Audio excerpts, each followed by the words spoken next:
to the Mystery Mouse podcast. My name is Holly, and I'm coming to you from Colorado, where I live with my husband and our 5 kids and our many pets. And today is Thursday, May 9th. And tomorrow is my youngest's birthday, so yes, I remember the date. So this is a knitting podcast. I also have, let's see, mostly knitting, and I have some book talk. So I'm going to be talking about my spring to be read pile, which I don't really usually do a TBR pile, but I thought I would try it this time and just see if I actually, read the books. And so that is what I'm going to be talking about today. I have a couple of finished objects to start out with. I finished my Murder Knits cowl. And this is something I started. I wonder which is the cast on and which is the bind up. I guess it doesn't really matter. This I started in January for the Whodunit Mal with 2 sisters and some yarn.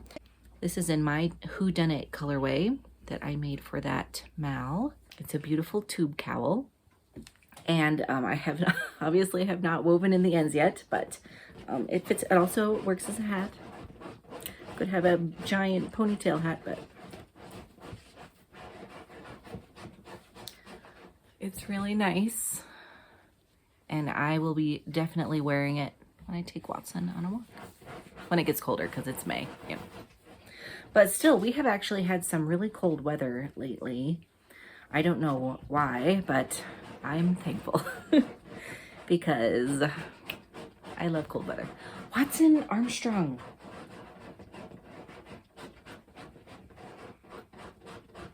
So Watson is a dachshund, and he thinks he has to burrow a hole in the couch in order to sit down. Yes, we're talking about you. Okay. If I put him in another room, he'll whine the entire time. Somehow I ended up being Watson's person, even though I am a cat person. Also, David took all the other kids out of the house, except for Grady, who has a little cold, and I feel bad because it's his birthday tomorrow. So he's supposed to be taking a nap. We shall see. The other thing I finished was dun, dun, dun, dun, dun, this beautiful shawl. This is called the Rosella shawl. I think it's a shawl. It's not a scarf. By Louisa Harding. Oh, and this cowl is by Liz Clothier or Clothier. I did the main body of the shawl a long time ago. It's just a very long, shallow crescent. So I mean, like, this is the fattest part. But it's got this adorable ruffle on it. And I knit this for Mary, my youngest daughter. And she loves it. She already wore it to church. This pattern was really simple. It just took forever because it was a million stitches by the time it got down to the ruffle. But it's got this nice little lace work in it. And this is knit in DK. This is my Nancy colorway I did. I think the first year I was dyeing yarn, I made this for Nancy Drew. So it's just like a golden yellow, and it's got like hot pink speckles in it. So yellow is one of Mary's favorite colors. So she loves it, and I'm so glad it's done, because it was kind of, I mean, she wasn't asking me about it or anything, but I just felt bad that I had started it and it was languishing for so long. So I'm glad to have that done. 2 things done. I think I actually had that cowl done last time and I forgot about it. So I need to weave the ends in. Now, as to whips, I actually don't have too many active whips. Of course, I have tons of abandoned whips and half-done things and stuff like that. But you guys know how it is. So I have 2 active whips, and they're both new. So, I have a sweater that I'm starting for me, and then I have a sweater that I've started for Grady. So let's start with this one first. This is in a bag by Ray of Long Leaf Bags, I think. Yeah, Long Leaf Bags. She is on Etsy, and I met her at the Knitty McPurly retreat last year in January. And I am going to the Knitty McPurly retreat in January of the coming year. So if you are going, let me know. I would love to meet you. Anyway, so that that is the bag. It's a very cute bag, and it has, I remember when I bought this, she had this drawstring one, and she had a zipper one, and I was like, which one should I get? But I went with the drawstring. So I am making the Soldatna crop by Caitlin Hunter, which I have made before. And in my last episode, I showed you these two yarns I was trying to decide between for my fourth color. Well, I picked the Whodunit yarn, which is the more greeny green. And I think I really like it. It does blend a little bit with the main color. The main color is this, let me see. It's this one. It's this very, it's like a very pale pink base, and it has speckles of that green. So every once in a while, when you hit a speckle of the green or some other similarly colored speckle, it does blend in a little bit, but I don't mind. And it stands out really well against the peach and this more oatmeal-y one, which I really like this one. It's kind of a very, very pale tan with brown. You know, I've discovered that I'm a brown person. Like, I think everybody has a neutral that they gravitate toward. Some people gravitate toward white. Some people gravitate toward gray. Like, you know, everything, like the crazy sock lady. She has a lot of gray in her house, like her walls are gray. And some people always gravitate to cream. Well, I think brown is my favorite neutral. So, and which is funny because my dad's favorite color is brown, and we always tease him about it because we're like, oh, Dad, that's such a boring color. But I really like it. So anyway, I really like that one. And these are all yarns except for the green. These are all yarns by Christy of Yarn Cafe Creations. And this is a DK weight sweater. And I just really like how it's turning out. Now I've tried this on, and I went, okay, the pattern I have for this is in my iPad. And I was telling you last time, I made this when I was pregnant, and it was great when I was pregnant, and when I was not pregnant, it was too big. It was especially too big in the back. Because this is supposed to be a very oversized sweater, very like away from your body, like a boxy kind of. Well, it bothered me because it was like boxier in the back than it was in the front. Probably because I'm not the same shape in the back and the front. So anyway, I wanted to make a smaller size. So I looked in my iPad, and fortunately I had one highlighted mark for what size I was doing. So I went off that. Okay, I said, I'm just going to go down one size from that. So I did. I still feel like it's a little bit big in the this shoulder area. Maybe it will be okay, but I did try it on. When I tried it on, I actually knit. I've gotten past the sleeve separation. Here's the sleeve separation. And I've knit, I don't know, like an inch. But I had gotten a little bit further and tried it on, and I was having that same, like, way too much fabric in the back problem. So I ripped it back to the sleeves, which was really hard. That was a hard, like a lot of stitches, right? And it was the end of the color work as far as the yoke, but there is still color work in the body, which is really hard to show you because I only have an inch. But anyway, so what I did was I put, so you know, you're supposed to, you knit across half the back, you put the sleeve stitches on, then you cast on stitches for the underarm, go across the front, etc., etc. You guys know how to do this. But in case you don't. So I had to go all the way back to not just the sleeve separation, but I had to put the sleeves back on the needles, because what I decided to do was have the same number of stitches for the sleeve that I would have had, but take some of them from the back. And I did not cast on as many stitches under the arm. So you're supposed to cast a lot of stitches on under the arm. You know, usually it's like 6, 8, something like that. This was a lot more, it was in the teens. So I took some of that number and I took it from the back. I took a couple stitches from the front, just so I wasn't only taking from the back and making it super uneven. And I cast on less stitches under the arm. I think I did like 5. I mean, I just picked a number.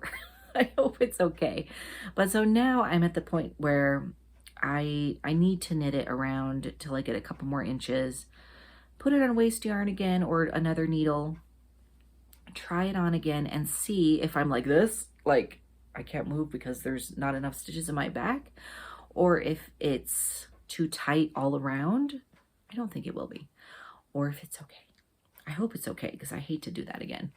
But I want it to fit, and I want this to be a sweater that I wear with jeans instead of dresses, because I'm starting to get a little collection of sweaters I wear with dresses, which is great because that's one of the things I love to use my knitting for, is to make sort of fancier clothes, because I hate buying clothes. So this is a way I can make clothes like I can wear to church, and I can wear to nice events, and I won't have to go shopping. But anyway, I'm starting to need more sweaters that I can just wear with jeans. So I want to make this more of a traditional shape, you know, make it a little longer. And I don't want it to be tight, but I don't want it to be like super oversized either. Although that would be okay. That would be comfy. So that's my Soldatna. I'm so excited to be getting into the body. It's so hard to show because it's only like an inch, but you have these little, the color work is 2 colors. It's like the lice stitch, you know, you get in, what's that, traditional Norwegian or something knitting, or Swedish, where it's the little blip, but she has 2 on top of each other, so that's kind of fun. And it's the peachy color and the white color again, so I think it looks like a psychedelic strawberry.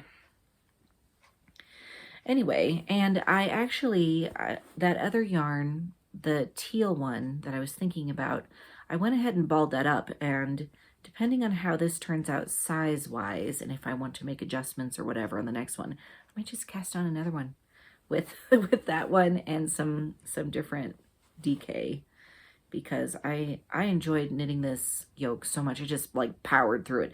That's the thing about color work yokes, and I think that's the reason everybody likes them, because there's just so much momentum. You start so small and it grows quickly, and you can see the patterns, and it's so fun. You can see how the colors are working out together. So it didn't really take that long to make. So that's that. My other active whip is in my new bag. Oh, that's the upside down side. It's in my new bag from A Needle Runs Through It, which I got at the Interweave Yarn Fest last month. And this is the only kind of bag I have in this shape. It's like a box bag with the zipper down the middle. And it's really nice. I was knitting somewhere the other day and I had this on a table, and it was just so nice because I could pull my yarn from it and it didn't roll away. You know, it didn't move around, or the bag didn't tip over or anything. So I really do like this style of bag. So this, I'm making a Gramps cardigan for Grady. I made him one when he was a little baby. Actually, I think I made it before he was born. It's one of the things I made for him, and I really liked it, and it was really cute. It was so nice for cold days. It has that shawl collar, and I did not make it with the little pockets or elbow patches before, but I think I will this time since he's a little older and he can actually put things in his pocket. So I'm using my own yarn. This is my Grady Fletcher colorway, and I had 2 skeins of this left. Let's see. I had 2 skeins of this left in DK, so I thought, well, I probably should make something for Grady. And Grady is actually named after Grady Fletcher in Murder, She Wrote. So, so I have 2 skeins of that, and then I just dyed up a skein of this like royal blue. It's really pretty. So I'm going to use this for all the ribbing and the collar, and you know, I think they do the tops of the pockets in this color and the elbow patches. So I have 3 skeins. I hope it's enough. I think it will be. And the pattern for this is for worsted, and this is DK. So I went up a size. I'm knitting like the 4 to 6 year old size, and he's going to be 3. And he is probably maybe a tall 3, but maybe a little bit. I'm not sure. But he is a skinny kid, so he will be fine. So anyway, that's this. And so I have also gotten to the place where I've separated for sleeves. Here you can see the sleeve, maybe. And the thing that's nice about this right now is it's just stockinette. So it's like back and forth, knit and purl. And there is absolutely no thinking. It's really nice. I do need to check where the pockets go in. If I have accidentally passed that point, I might just do an afterthought pocket. Because I think it will be exactly the same thing, but I'm just enjoying this right now because it is so mindless. And of course, knitting for babies is great, or even little kids. They are so small. All my other kids are adult sized, so they are not adults, but they're adult sized. So that is that. And that is just so much fun. And I'm really enjoying using this bag also. So those are really my only active whips. I have lots of things that are in hibernation. I did work a little bit on David's socks that I showed you last time with the cuff that I'm having to attach. I just started knitting another cuff. So I think I'm a few rows or rounds away from being able to attach that. Then I'll do the heels maybe by next time. Maybe that will be done. That would be great. So a couple other knitting things. Since I do have some hibernating whips I thought I would show you that I wanted to get started on soon. This is not even a whip. This is just a future start. And this is a Delightful Works bag. And I want to make, I have this yarn from the last Knitty McPurly retreat. It's kind of blowing out.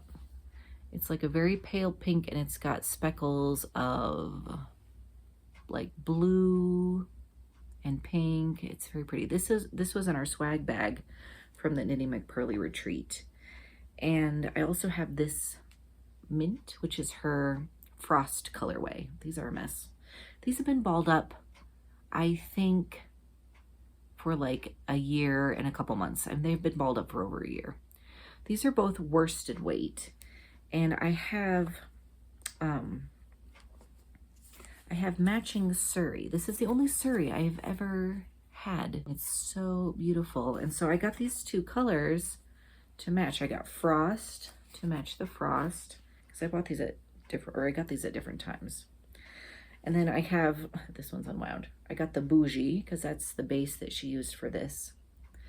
And what I want to do is I want to make the classic ribbed hat by Pearl Soho. Well, I want to make 2 of them. I want to make it the pink one, and I want to make a green one.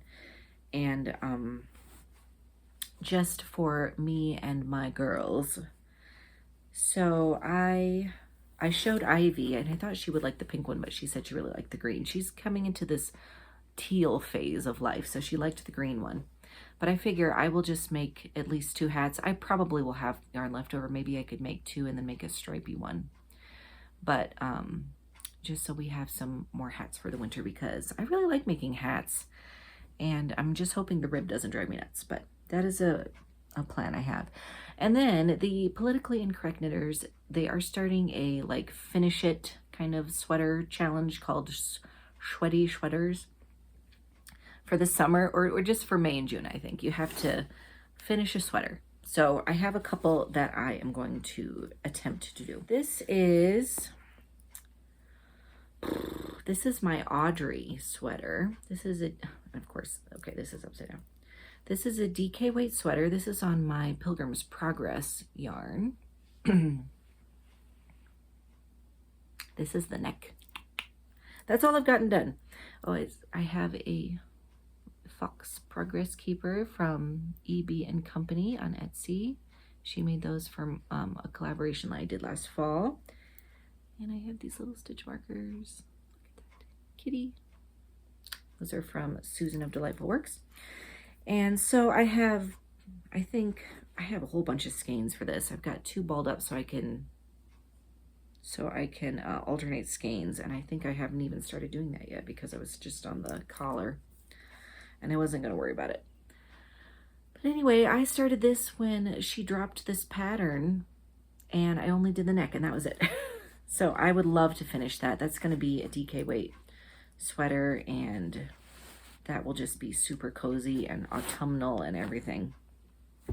So I would love to finish that one in May and June. I suppose I should start working on it. And then this one is also a Knitty McPurly pattern. I think last summer or sometime like that, I cast on a whole bunch of Knitty McPurly things. And this is the gilded sweater. Oh, I'm trying to find the middle. Okay. This is the gilded sweater. And I'm actually knitting this in the Called For yarn, which is her Athens alpaca base. And it's so soft.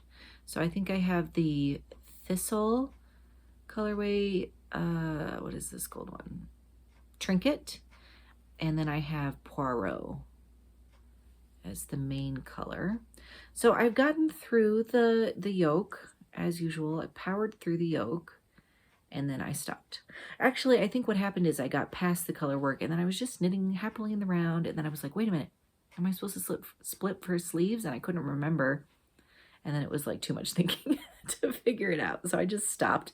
But I looked at the pattern the other day and I think I have like a few more, like another inch or even more to knit before I have to split for sleeves. So I was like, oh, phew, I don't have to try to rip this out. But anyway, I am really looking forward to having this done. It is so pretty. So pretty. And it's kind of different, you know, than my other things. So I want to try to finish that too. So I have these, and really, so I've got 4 sweaters that I could finish before the end of June. Can I do it? I have no idea. Will I get distracted by something else? Entirely possible. The other thing that I have that is yarn related is an acquisition. I got a new bag. Look at this. I got this from Susan at Delightful Works. We did a trade and it's so pretty. And on her website, you can't really tell what these are, but these are crocheted squares. They're so pretty. I love the rose one. I love that rose one especially. Anyway, she has this list as an XL bag, and it is quite large. So the reason I wanted an XL bag was for a crochet project. So it's perfect that it's got all these crochet things on, because just I am using this bag right now, which I made for myself, and there's nothing wrong with this bag. It's actually very summery because of vegetables. But I wanted a bag to put this blanket project in. This is my Quiet Sky blanket. This is my only finished square, and I have not touched this. So I wanted kind of, I wanted a beautiful new bag to put it in to motivate me to work on it. So I'm going to transfer everything right now before your very eyes. So I have, let's see, I have a couple of squares begun, and so I have a ton of yarn for this because it's a crochet blanket, and I think I'm gonna, I see, look, I have 3 of these giant skeins, and there is still a ton of room in there, which is great because I have a lot of yarn for this. So anyway, I'm going to be hopefully working on that a little bit. I just kind of want to do, I want to do them in stages because I am not a experienced enough crocheter to just like remember the whole square because it's so many different parts. So I think I'm just going to do like all of the centers, and then like to this point at least. And then I don't remember how many squares it is. It's like 1, 4, I don't remember. It's a bunch, but it's not a ton because they're so big. So I just want to do them all to this big and then do the next step, you know, all together so that I don't have to keep referring to the pattern. and it has snappies and this big handle. So pretty. So thank you, Susan. I love it. Okay, I think that's all the knitting. I don't have any other acquisitions. I'm pretty sure. I have not cast on my kitty socks yet, but I will. I think I should probably finish those other socks for David first, and then I'll cast those on. I have a whole bunch of socks that are half a pair done, which is frustrating. So now for a little book talk. I wanted to talk to you, first of all, about a couple things that I have read recently, and then mostly one thing. And that is this book I just finished. This is God Smuggler by Brother Andrew. And this is an amazing memoir, I guess, of this guy who went into Iron Curtain countries, smuggling like Bibles into Iron Curtain countries after World War II. It was mostly, well, I think he did this for years and years and years. And I'm not sure if he's still alive. This was published in 1967 originally, and then this was republished in 2001. So this is from 2001. So he was still alive in 2001, and but this was an amazing book. I could not put it down. I kept reading. I read during lunch. Sometimes I read during dinner. I read this in the shower. I read this before bed when I usually watch TV. I mean, so I really got through this, but this was really interesting. If you like The Hiding Place with Corrie ten Boom, of course, this is not about World War II necessarily, but it's definitely got that feeling of history and persecution and amazing answers to prayer, and it was really good. I really, really liked it. Highly recommend. I told David he has to read this book. So he's like, okay. He's not a fast reader, but I'm sure he will do it. The other book I finished just recently was the second book in the All Creatures Great and Small series, All Things Bright and Beautiful, which is a little confusing because it's actually the first phrase of that poem or song. But this is the second book, and I loved it. They end this where he is going off to World War II to join the RAF and saying goodbye to his wife. And oh, so good. You guys have to read these. I'm sure many of you already have. So I have just started All Things Wise and Wonderful, and I am going through that. And it's really interesting because he's kind of writing it like, okay, he's in basic training right now in London, or I don't even know if that would be considered basic training. He's like just gotten into the military, and he is in training, and he is remembering, he's going back to remember more veterinary stories and incidents, and he kind of ties them into what he's doing in his training or whatever. And it's really good. He's really good at that. I really enjoy that. So I'm about, I don't know, a fifth of the way through that so far. And we'll be finishing that. So this is the rest of my spring TBR. So I'm hoping to get through this by, let's say, the end of June, because summer officially starts near the end of June, right? And I think I can do it. So besides All Things Wise and Wonderful, I want to finish the last book, The Lord God Made Them All, and that will be all four of the All Creatures Great and Small. I really am loving these. I'm so happy to be finally reading them. And then I have come to accept that I am a person who really enjoys biographies. I never would have thought that of myself, but I've actually read a lot of biographies, and I talked about them a few episodes ago. I don't know, a while ago. But so I have had this since my birthday last year. David Suchet, Poirot and Me. And I don't know, sometimes when I'm really excited about something, I almost can't think about it because I don't know, I would rather not feel like deeply emotional about things, but I'm really looking forward to reading this book. I think what it is, I have had this trouble before. I look forward to things so much that I'm afraid they won't live up to my expectation and I'll be disappointed. And like, I would rather just not know, which is silly. So I'm going to try to read this book. I've been sort of hoarding it for myself. So you heard it here. And then this was a book I picked up at a used bookstore. Martha Grimes, The Five Bells and Blade Bone. And I think I mentioned this maybe. So this is a mystery. I guess her protagonist is called Richard Jury. And this was printed in 1987.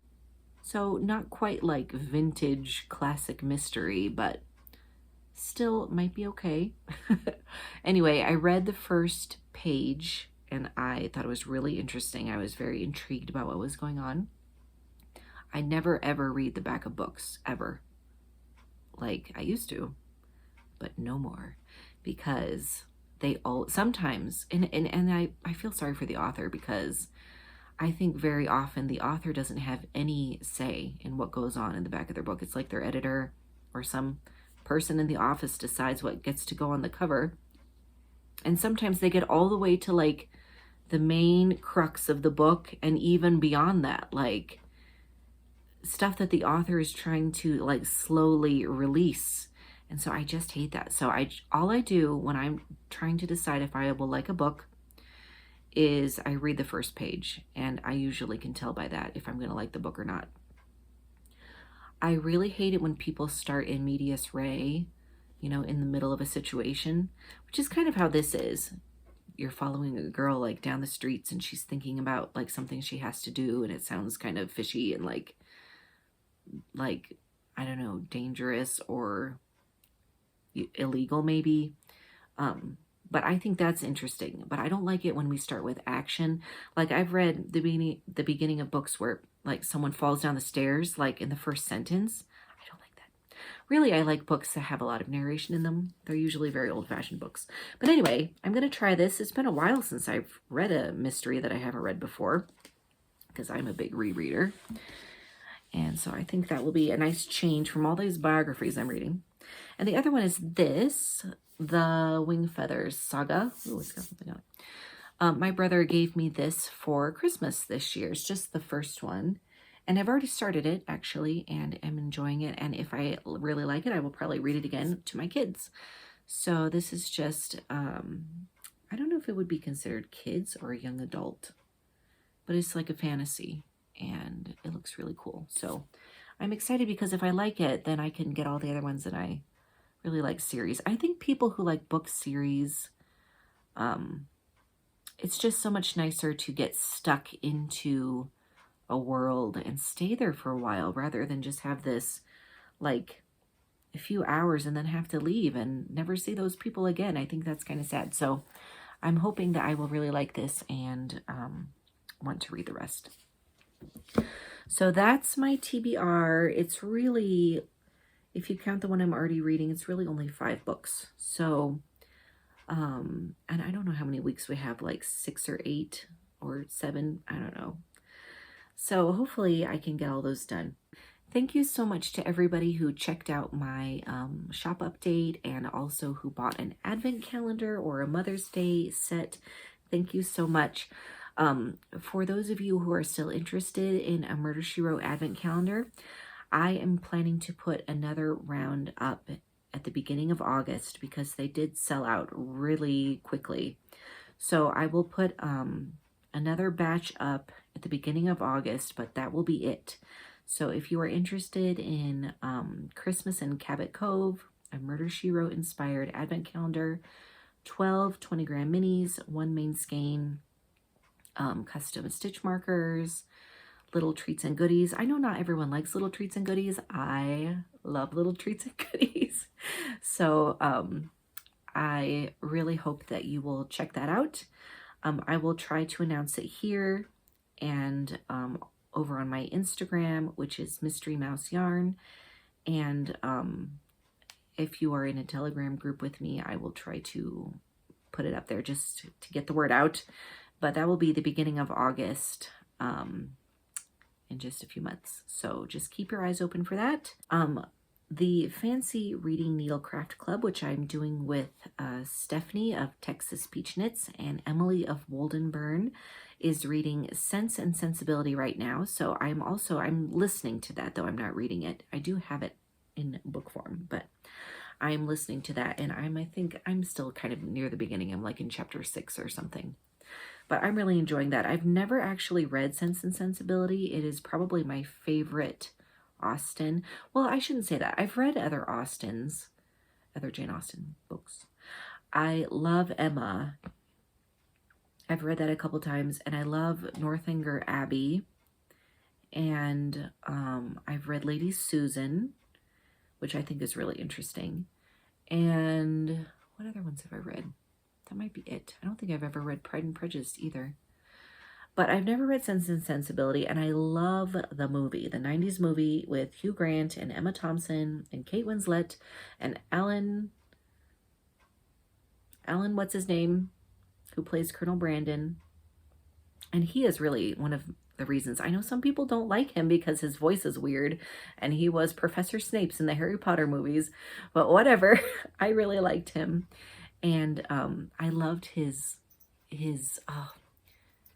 I loved how he loved Marianne, even though she did not really like him in the movie. Like, it didn't put him off, you know. I just thought that was very sweet.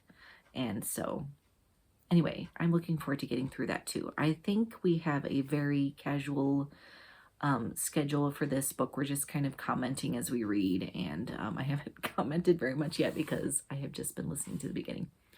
So, but anyway, if you're interested in joining us for our next round of the Fancy Reading Needlecraft Club, just head over to Stephanie's podcast, and I think she usually has her email linked underneath, and you can just email her and she will add you to the Telegram group, and that is how we are communicating for our book club. Also, since we're doing Sense and Sensibility, that's what I wanted to ask. If anyone is interested in some Sense and Sensibility yarn, would you just let me know? I was thinking about doing a mini skein set with the different characters, or I could do a sock set. So would you, in the comments below, would you just let me know if you would be interested in doing that to go with your reading of the book? And I will see if I can get to work on that. Otherwise, I think for life stuff, tomorrow is Grady's birthday, like I said, and Mother's Day is coming up in a few days. I will show you my Mother's Day sock set, the mystery set that I dyed up, next time, so I can be sure that everybody has opened theirs, because just in case somebody is saving it for Mother's Day. And let's see, we had my play for co-op. Co-op is over for the school year, so that's kind of a big thing off my plate. And it hasn't really hit me yet because we've only had one Tuesday where we didn't go to co-op, and we went to see my friend who lives kind of in the same area, so it felt like we were going to co-op a little bit. But so we had my play, and it was so great. It was really fun. We did it twice, and we did it in 2 different places, so that was really interesting. So they each had their own kind of feel to them, and it was really fun. So I might see if I can put a little clip from the play or practice or something at the end of this video. I'll have to see what I can find. And but it was so much fun. I'm trying to talk Teddy into, because he helped me write the play, I'm trying to talk him into helping me put it out as like a book. Like I could rewrite the lines and stuff in book form and have him do some illustrations. So I'm trying to talk him into doing that. So if I do, I will make sure that I let you know about that, because it was really fun. It was Cinderella, but it was a very, I wouldn't say twisted. It was not like but it was, we did turn stuff around a lot, and it was really cool.